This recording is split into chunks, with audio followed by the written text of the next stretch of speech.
Waraanni bilisummaa Oromoo zoonii lixaa irree fi humna isaa jabeeffachuuf jecha ilmaan Oromoo golee Oromiyaa keessaa walitti fiduun leenjii waraanaa kennaafii ture. Gaafa onkololeessa 11 bara 2020 dilbata kaleessaa bifa akkaan ho'aa ta'een eebbisiisee jira. Godina Horroo Guduruu Wallaggaa Cibraan Odaa Bulluq jalatti leenjii irra kan turan kaadhimamtoonni miseensota waboo yeroo eebbifaman baga ittiin isin ga'e jechuun haasaa kan godhan ajajaa waraana bilisummaa Oromoo zoonii lixaa Jaalmarroo Dirribaa guutummaa impaayera Itoophiyaa keessa kan jiran sabaa fi sablammoonni biyyattii hidhatanii wal hidhachiisaa haala jiran keessatti Oromoon har'allee akkuma kaleessaa qawwee hidhachuu dhaba warra hidhateen ajjeefamaa waan jiruuf hidhachuun keenya dirqama filmaata hin qabnedha jedhan. Karaa nagaa qabsoo gaggeessuu ni dandeenya jedhamee gara biyyaatti dhaggalameetu jira. Karaa nagaa qabsoon gaggeeffamuu akka hin dandeenye waraanni bilisummaa Oromoo dursee akeekee kallattii kennee ture akka nama raagaraagu abjuu arguutti jechu. Maaliif mootummootuma impaayera Itoophiyaa keessatti bara dhufaa dabra aangoo wal harkaa fuudhan karaa nagaa aangoo dabarsee kan walitti kennee beeku hin jiru. Wal ajjeesuutiin kan inni aangoo wal harkaa fuudhaa dhufe jechu. Keessumaa immoo Itoophiyaan isheen akka biyya Itoophiyaa jedhamtu koloniitii walitti qabamtee impaayerri erga tolfameeti asitti immoo dhaloonni waggaa 100 wayii asitti mootummootuma 3 qofa beeka jechu. Minilikii impaayera Itoophiyaa ijaaruu keessatti shoora taphateetiin asitti ka ture Haayile Sillaasee maaf Dargii ergasii immoo TPLF qofaa beeka jechuudha. Dhaloonni waggaa 150 kana biyya akkasii aadaa aangoo barcuma siyaasaa karaa nagayaanii fi filmaata waraqaatiin dabarsitee walitti kennuu hin beekne keessatti Oromoon wareegama waggoota hedduu kafalee yerootti ilmaan isaa xumura itti gochuu gahanitti qeerroo fi qarreen Oromoo itti wareegame yeroo inni gabrummaatti xumura gochuu gahetti waraanni bilisummaa Oromoo bakkaa bakkatti wareegamni isaallee iddoo hedduu akka har'aa kanallee osoo hin beekamin gammoojjii fi baddaa Oromiyaa hedduu keessatti hafe keessatti kun yeroo xumura argachuuf jedhu dhiiga ilma Oromoo dhangala'eeni mootummaa ijaarrachuu dadhabe jechuu warri mormituu ta'ee mootummaa kana mormaa ture. Yoomiyyuu taanaan dhugaan jirtu uummanni wareegamuudha beeka malee dura bu'ee siyaasa gaggeessuu hin danda'u. Warra paartii siyaasaa ta'e wal gurmeessetu wareegama uummataatti dhimma bahee dhimma sanaan ammoo mootummaa uummataaf ta'u ijaara ture. Wanti Itoophiyaa keessatti dadhabame dhiiga ilmaan saba cunqurfamaa dhangala'utti dhimma bahanii mootummoota yookaan immoo paartileen siyaasaa mootummaa uummataa ijaaruudha dadhabani. Wanni Oromiyaa mudate isa kana namni kan inni beekuu qabu nuti akka waraana bilisummaa Oromootti ejjennaa mootummaan Itoophiyaa jigee mootummaan bira ijaaramuu qaba. Hankanaachi fakkeessii uumaa fi bakkuma sanatti bakka wal jijjiiruun suni rakkoo siyaasaa dhibdee cunqurfamoonni Itoophiyaa keessa jiranii addatti immoo sabni Oromoo qabu furuu hin danda'u ka jennee ejjennaa kana qabannee ammallee wareegamni kafalamaa jiru.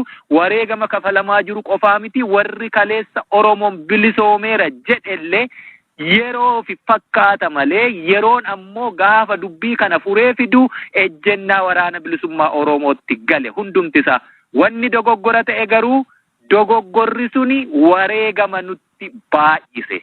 Wareegama keessaayyuu wareegama hamtuu kakaleessaa tumaatii seera uummattoota cunqurfamoota Itoophiyaa hundumaa waliif finnee gabroonfanna jedhee Minilikkaa'ee ekeraa sana kaasuu abjuu kaleessaa sana fiduutti nu geesse. Duuti amma ilmaan Oromoo sadarkaa Oromiyaa keessatti jeefamuun isaatu hanga bineensaatu ga'uu dadhabe lubbuun dhala namaa kun dhalatee jechuudha. Kanaafiyyuu yeroo hundumaa loluu qofaa miti waraanni bilisummaa Oromoo jaarmiyaa siyaasaa adda bilisummaa Oromoo ofitti fudhate yeroon siniin jedhu ba'aa nutti dabalamen sinii ibsuuf kana kaasee jechuudha. Haasaan kiyya. Inni kunis maal jechuu loluu qofaa qarabaa qawwee harkisuu qofaa osoo hin taane uummata keenya kallattii siyaasaa inni irra adeemuu qabuu fi mootummaa akkamii ijaarrachuu akka qabullee waraanuma bilisummaa Oromootu akeekaa siniin jechuu kooti. Yeroo tokko namoonni hedduu waraanni bilisummaa Oromoo qawwee dhukaasuu loluurraa ka hafe dhimmi siyaasaa isan ilaallatuu siin jedhu.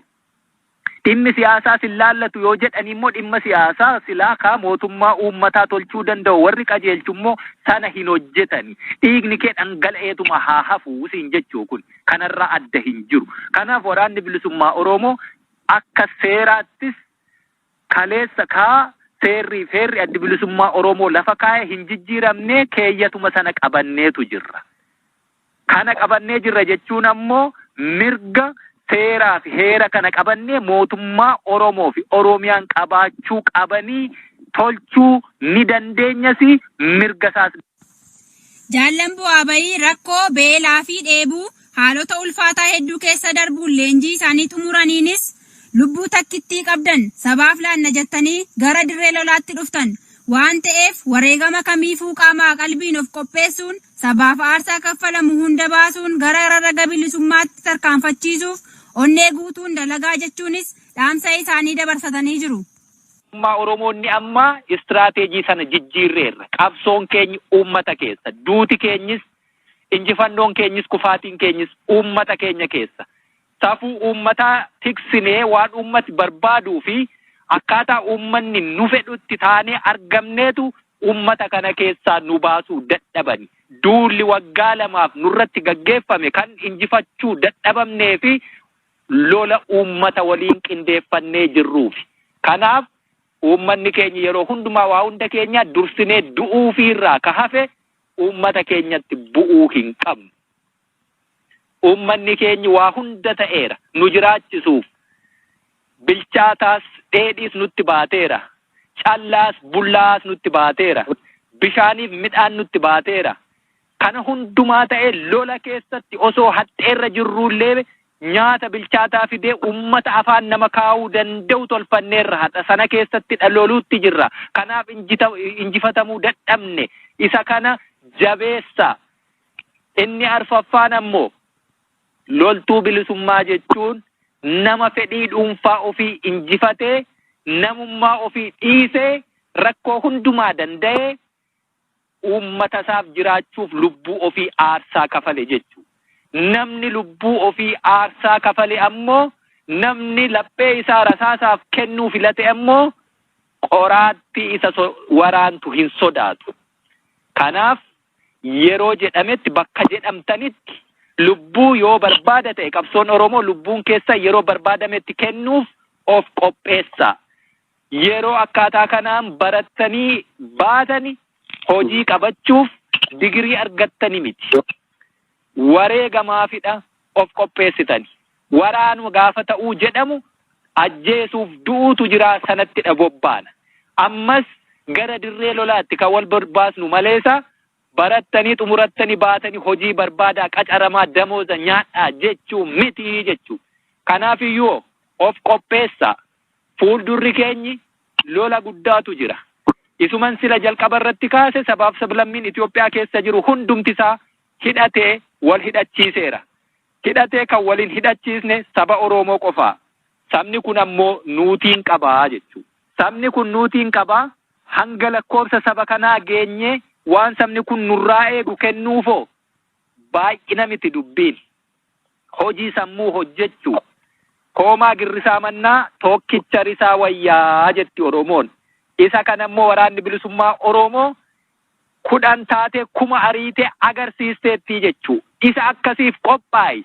Waraana dabeessa, waraana ayyaan laallataa, waraana qoonqoon dandeenya, waraana rakkoo hin dandamanne taatee gadi baatee maqaa waraana bilisummaa Oromoo hin balleessini. Isa kaleessa turetti daran dachaa dabaliiti injifannoo dabaluuf of qopheessi malee. Kanaaf nama rifeensa dhahatee deemu, nama hidhannoon irraa bareedu argitaniituma waraanan ta'a isiniif fakkaatee akkasiin dhuftan yoo ta'e sun baay'ee dogoggora guddaa jechuudha. Osuma baqattuuti jeefamta. Kanaafiyyuu guutummaa guutuutti gootummaan of kenniinsaan loltuu bilisummaa ta'e. Loltuun bilisummaa ammoo samiitii gaditti dachee bal'oo kanarratti wanni isa daangessu hin jiru. Ka biqilee lafarra jiru magariisni kun hundi nyaata isaati.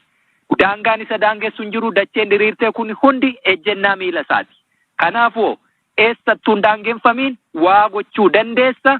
Namni eessatti si gabroomsee sammuu kee qabate hin jiru bilisa taateetu saba bilisa baasuuf deemta. Kanaachi ka ofiiyyuu bilisa hin baane ofii bilisummaa iyyuu hin qabne ofii iyyuu waa gochuu hin dandeenye sabaaf waa godhaaf sabni nurraa waan abdatu jechuudha.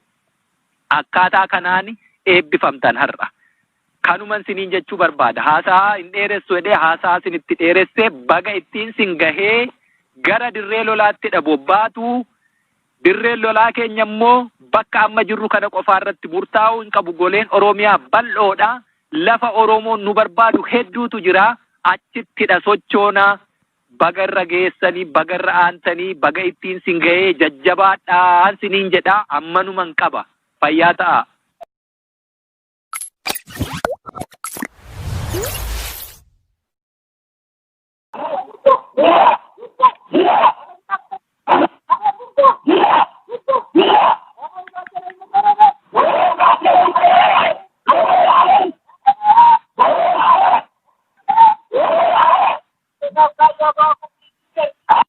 Eebbifamtoonni jaallan zoonii lixaa Horroo Guduruus dirqama keenya jaalalaan itti seenne fedhii fi onnee guutuun raawwachaa wareegama yookiin bilisummaa jechuun waadaa seenuun dhaadannoo fi dhiichisaan sagantaa eebba isaanii bareechanii oolaniiru.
Xumura irrattis uummanni keenya akka sabaatti lakka'amuun hanqatee biyya isaati irratti akka galtutti herregamuun daran jabaatee itti fufuun hanga har'aa aarsaa qaalii kafalchiisaa jira.